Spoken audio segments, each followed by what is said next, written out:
आजच्या युगातली सत्य परिस्थिती ही आहे की माणसाकडे मोठी घरं आहेत, पण घरात माणसे नाही. खूप सारे शिक्षण, पण कॉमन सेन्स नाही. प्रगत वैद्यकीय उपचार व औषधे, पण स्वास्थ्य नाही.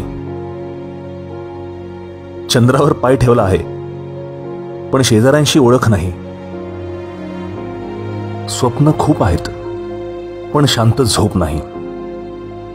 भरपूर सारी कमाई, पण मनाला शांती नाही.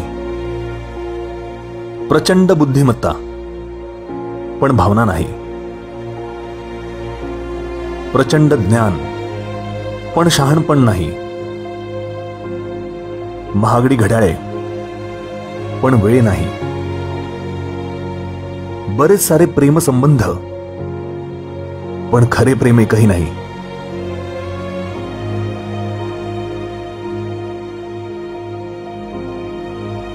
फेसबुकवर बरेच मित्र, पण खऱ्या आयुष्यात एकही मित्र नाही. आणि सर्वात महत्वाचे, सर्वत्र माणसांची गर्दी, पण माणुसकी कुठेही नाही. आजच्या माणसाची मानसिकता पहा. मरणाऱ्याला मदत करण्यासाठी कोणीही पुढे येणार नाही, पण घडलेला अपघात सोशल मीडियावर टाकण्याची घाई. यापेक्षा मोठे दुर्दैव काय असणार. पृथ्वी तलावरचे इतर प्राणी या पृथ्वीसाठी घातक नाहीत, पण माणूस आहे. पृथ्वीचे शोषण करतो आहे, प्रदूषण वाढवतो आहे. झाडे वाचवा, झाडे जगवा हा संदेश सुद्धा कागदावर लिहून दिला जातोय. मुलांचे भविष्य फक्त शिक्षणावर सोडून दिले आहे, पण चांगला माणूस बनवायची हमी कोणतीही शाळा घेत नाही.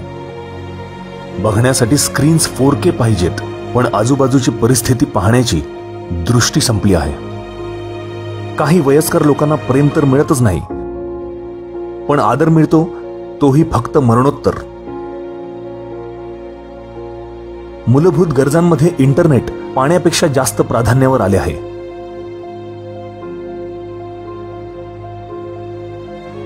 युनिव्हर्सिटी मधल्या पदवीधरांपेक्षा युट्यूबर्स जास्त यशवंत आहेत.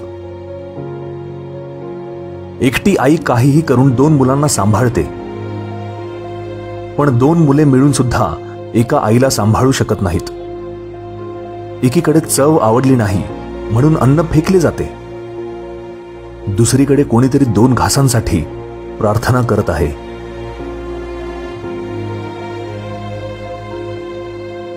आजचा माणूस सतत बिझी आहे.